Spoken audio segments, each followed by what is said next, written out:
नमस्कार मित्रों, आपके अपने YouTube चैनल में आपका स्वागत है।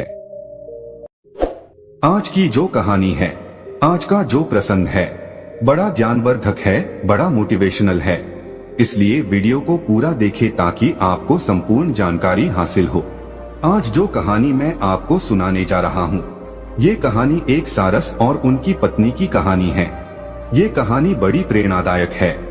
इस कहानी को सुनने के बाद आपके घर में कभी भी किसी भी प्रकार का कोई कलेश नहीं होगा, कोई लड़ाई झगड़ा नहीं होगा। आपके घर में सदैव सुख शांति बनी रहेगी। इस कहानी को आप खुद सुने, अपने परिवार वालों को सुनाएं, अपने बच्चों को तो जरूर सुनाएं। इस कहानी को सुनने के बाद आपके बच्चे वो अच्छे संस्कार वाले होंगे। आपके बच्चे कभी भी कोई गलत ऐसा कार्य नहीं करेंगे जिनकी वजह से अपने माता पिता का सर नीचे को झुक जाए। इसलिए अपने बच्चों को इस कहानी को जरूर सुनाएं। कहानी शुरू करने से पहले जो लोग हमसे नए जुड़े हैं वो हमारे चैनल को सब्सक्राइब करें। शुरू करते हैं आज की प्यारी सी कहानी। एक पानी के तालाब के किनारे एक सारस का जोड़ा रहता था। उनका जीवन बड़ा सुखमय था। वो दिन भर पानी में अपना पेट भरते, अपना भोजन खाते, उसके बाद पानी के किनारे पर वहीं पे बैठ जाते। कहीं दूर जाने की जरूरत नहीं थी। इसी तरीके से उनकी दिनचर्या चल रही थी। उनका जीवन व्यतीत हो रहा था। कुछ दिन को बाद में सारस की पत्नी गर्भवती हो जाती है और जब वो गर्भवती होती है तो वो अपने पति से कहती है कि पिया जी, अब हमें यहाँ से कहीं दूर चलना चाहिए। हमें किसी ऐसी स्थान की तलाश कर दीजिए जहाँ पर हम सुकून से रह सके और लंबे समय तक रह सके, क्योंकि आज के बाद सिर्फ आप ही भोजन लेके आओगे। मैं सिर्फ अपने अंडों पे बैठूंगी। आप हमें और हमारे बच्चों को भोजन लाके देंगे, तभी हम भोजन खा पाएंगे। तो हमें ऐसे स्थान की जरूरत है जहाँ पे हमें भरपेट भोजन मिले, पौष्टिक भोजन मिले। तो सारस अपनी पत्नी से कहता है कि प्रिय, इस तालाब के अंदर भी बहुत सारा भोजन है जो हमसे कभी भी खत्म नहीं होगा। इसलिए आप निश्चिंत रहें, आप चिंता न करें। वो सारस अपनी पत्नी को ये बातें कहता है कि तुम चिंता मत करो, तुम शांति से रहो। कुछ दिन निकलने के बाद उस सारस की पत्नी अंडों को जन्म देती है। जब वो सारस की पत्नी अंडे देती है, अंडे देने के बाद वो सिर्फ अंडों पे बैठ जाती है और अब अंडों पे बैठी बैठी अपने पति पे हुक्म चलाती है। अब उसको जभी भी भूख लगती, अपने पति से कहती और बड़े रौब से वो कहती कि जाइए हमारे लिए और भोजन लेके आइए। अब उसका पति तालाब के अंदर जाता और मछलियां वगैरह ढूंढ के अपनी पत्नी को लाके देता। अब उस सारस की पत्नी जैसे ही उसका पति भोजन लाके देता, वो तुरंत खा जाती और फिर से अपने पति को हुक्म देती कि अभी मेरा पेट नहीं भरा है, इसलिए आप और भोजन लेके आओ। तो उनका पति फिर से जाता और फिर से ढूंढ करके अपनी पत्नी के लिए वो भोजन ले गया था। अब वो जैसी लाके देता, तुरंत उसकी पत्नी खा जाती और फिर से अपने पति को हुक्म करती कि जाओ फिर से भोजन लेके आओ, अभी मैं बहुत भूखी हूँ। अब उस सारस को अपना पेट भरने के लिए भी भोजन नहीं था, क्योंकि वो जितना भोजन ढूंढता उतना ही अपनी पत्नी के लिए ले जाता। खुद नहीं खाता, अपनी पत्नी को ले जाके खिलाता। लेकिन उसकी पत्नी दिन भर भोजन करती, उसके बाद भी उसका पेट नहीं भरता।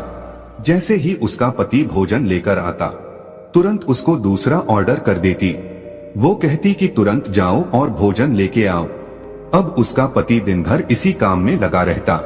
पानी में जाता, पानी से भोजन ढूंढता और अपनी पत्नी को लाके देता। उसकी पत्नी तुरंत खा जाती, फिर ऑर्डर कर देती कि और लेके आओ, अभी मैं बहुत भूखी हूँ। तो फिर पानी में जाता और फिर से डुबकी लगा करके वो भोजन ढूंढता और फिर से लाकर अपनी पत्नी को देता। तब उसकी पत्नी फिर से खा जाती और फिर से ऑर्डर देती। ये सिलसिला कुछ दिनों तक लगातार चलता है। अब धीरे धीरे सारस बड़ा परेशान हो जाता है, धीरे धीरे सूखने लगता है, क्योंकि वो खुद वो भोजन नहीं खाता था। वो सीधा जो भी भोजन उसको प्राप्त होता था, सीधा अपनी पत्नी को ले जाके देता था। उधर उसकी पत्नी वो गुस्सा इस बात का निकाल रही थी कि उसने दूसरी जगह जाने के लिए अपने पति से कहा था, लेकिन उसने अपनी पत्नी की बात को नहीं माना था। उसने यही कहा था कि हम यहाँ पे रहकर भी हमारे बच्चों का पालन पोषण कर सकते हैं। इस तालाब में भी बहुत सारा भोजन है जो हमारे लिए पर्याप्त है। यह बात अपनी पत्नी से कहकर अपनी पत्नी को उसी तालाब में रोके रखा। इसीलिए अब उसकी पत्नी अपने पति को परेशान करने में, टॉर्चर करने में कोई कसर नहीं छोड़ती है। जब उसकी पत्नी अपने पति को टॉर्चर कर रही थी तो कुछ दिन निकल जाते हैं। कुछ दिन के बाद में सारस बड़ा परेशान हो जाता है। सोचने लगता है कि अब मैं करूँ तो ऐसा क्या करूँ। मैं दिन भर इतना सारा भोजन इकट्ठा करता हूँ, इतना सारा भोजन ढूंढता हूँ और सीधा अपनी पत्नी को ले जाके देता हूँ। वो सारे भोजन को खा जाती है। उसके बाद भी उसका पेट नहीं भरता। वो जैसी भोजन ग्रहण करती है तुरंत मुझे दूसरा ऑर्डर देती है। कहती कि तुरंत जाओ और तुरंत और भोजन लेके आओ, अभी मैं बहुत भूखी हूँ। वो सारस सोचने लग जाता है कि अब मैं करूँ तो ऐसा क्या करूँ जिसके कारण मुझे इस पीड़ा से मुक्ति मिले। वो हताश परेशान हो जाता है। धीरे धीरे उसका शरीर, उसका बदन सूखने लगता है। अब उसको काफी दिन हो जाते हैं भोजन खाए हुए। वो जितना भी भोजन ढूंढता सभी अपनी पत्नी को ले जाके दे देता। खुद भूखा प्यासा रहकर भी दिन भर पानी में भोजन की तलाश करता और जो भी भोजन उसको प्राप्त होता उसको तुरंत अपनी पत्नी को ले जाके देता। इसी तरीके से अब वो सारस धीरे धीरे बिल्कुल सूख जाता है। अब उसकी हालात इतने खराब हो जाते कि वो चलने के काबिल भी नहीं रहता, दौड़ने के काबिल भी नहीं रहता, उड़ने के काबिल भी नहीं रहता। लेकिन उसकी पत्नी को उस पर बिल्कुल तरस नहीं था, बिल्कुल दया नहीं थी। अब तो कुछ दिनों के बाद उसके बच्चे और हो चुके थे। अंडों से बच्चे भी निकल आए थे। अब तो बच्चों को भी भोजन ले जाके देना पड़ रहा था, साथ में उसकी पत्नी को भी भोजन ले जाके देना पड़ रहा था। पहले तो वो सारस बीच बीच में थोड़ा भोजन खुद खा लिया करता था, लेकिन अब तो उसके बच्चे भी हैं और उसकी पत्नी भी है। अब तो वो एक निवाला भी नहीं खा सकता था। जितना भोजन उसको मिलता सभी भोजन को अपनी पत्नी को, अपने बच्चों को ले जाके देता, खुद एक भी निवाला नहीं लेता। अब धीरे धीरे सारस के हालात खराब हो जाते। अब वो बिल्कुल सूख जाता है, बिल्कुल हड्डियों का ढांचा बन जाता है। कहते हैं ना कि भूखा भजन ना हो गोपाला, ये पकड़ 3 कंठी माला। क्योंकि भूखे रहकर कोई भी जीव जंतु किसी भी कार्य को नहीं कर सकता। इसी तरीके से अब उस सारस की हालत इतनी खराब हो जाती है कि वो नहीं तो चल सकता, नहीं उड़ सकता, कुछ नहीं कर सकता था। अब वो सारस धीरे धीरे हड्डियों के ढांचे में बदल जाता है। उस सारस का मांस वो सब सूख जाता है। अब वो एक हड्डियों का ढांचा बन के रह जाता है। जब वो सारस हड्डियों का ढांचा बन जाता है, उसकी क्षमता नहीं रहती है। तब वो अपनी पत्नी से कहता है कि प्रिय, अब मैं सिर्फ कुछ दिनों का मेहमान हूँ। अब आप यदि मुझे टॉर्चर ना करें तो आपकी बड़ी कृपा होगी। अब तो बच्चे भी बड़े हो चुके हैं। आप स्वयं भी पानी में जाकर, आप स्वयं भी तालाब में जाकर अपने बच्चों के लिए भोजन ला सकती हो, अपने लिए भोजन ढूंढ सकती हो।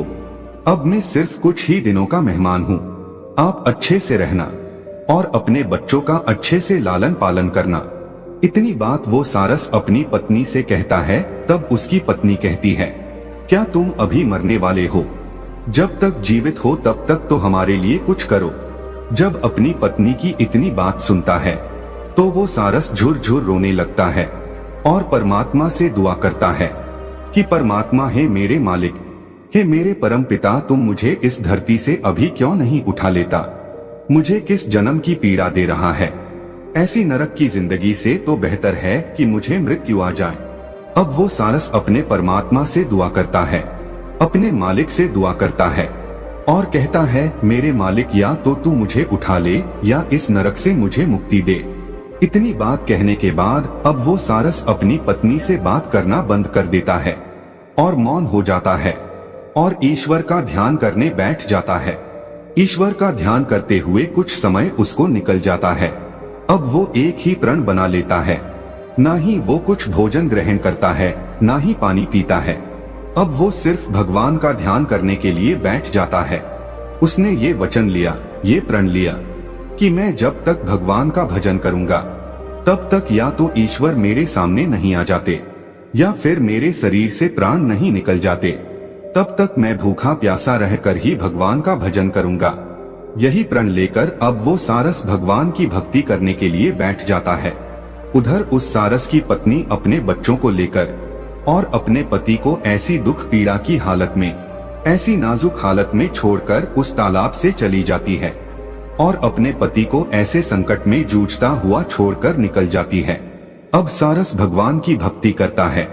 कुछ समय निकलने के बाद उसकी भक्ति से श्री हरि विष्णु प्रसन्न होते हैं।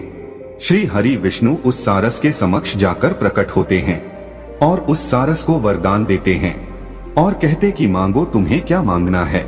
जब सारस श्री हरि विष्णु से कहता है कि प्रभु मुझे मेरी पत्नी का साथ दे दीजिए, वो सारस तब भी यही मांगता है, उसको और कुछ सूझता ही नहीं है।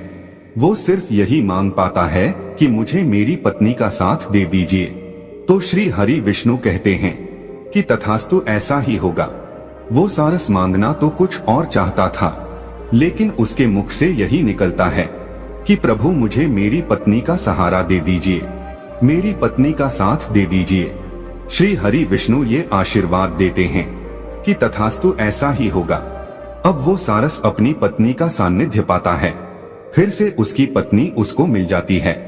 श्रीहरि विष्णु की कृपा से उसके बच्चे और उसकी पत्नी उसको फिर से मिल जाती है और वो अपनी पत्नी के साथ दुख पीड़ा झेलता हुआ अपना जीवन व्यतीत करता है। और एक दिन ऐसा आता है कि वो सारस मृत्यु को प्राप्त हो जाता है। दोस्तों, आज भी सारस जो है, अंडे देने के बाद कभी भी भोजन लेने के लिए नहीं जाती। वो सिर्फ अंडों पर बैठी रहती है, हमेशा 24 घंटे। उसका पति ही उसको भोजन लाके देता है और जब उसके अंडों से बच्चे निकलते हैं, तब भी उस सारस का पति अपनी पत्नी को और अपने बच्चों को पानी से भोजन ढूंढ के लाता है और अपनी पत्नी को अपने बच्चों को भोजन खिलाता है। वो तब तक खिलाता है जब तक सारस के बच्चे खुद भोजन ढूंढने और खुद पानी में उतरने के काबिल नहीं हो जाते। तब तक सारस अपनी पत्नी को और अपने बच्चों को स्वयं भोजन लाके खिलाता है, क्योंकि ये श्री हरि विष्णु के एक आशीर्वाद के कारण हुआ है। उस वक्त यदि वो सारस कुछ और मांग लेता तो हो सकता है वो अपने बच्चों का, अपनी पत्नी का लालन पालन नहीं करता, लेकिन उसने श्री हरि विष्णु से यही मांगा कि प्रभु मुझे मेरी पत्नी का साथ चाहिए। तो भगवान ने उनको ये आशीर्वाद दे दिया कि तथास्तु, ऐसा ही होगा।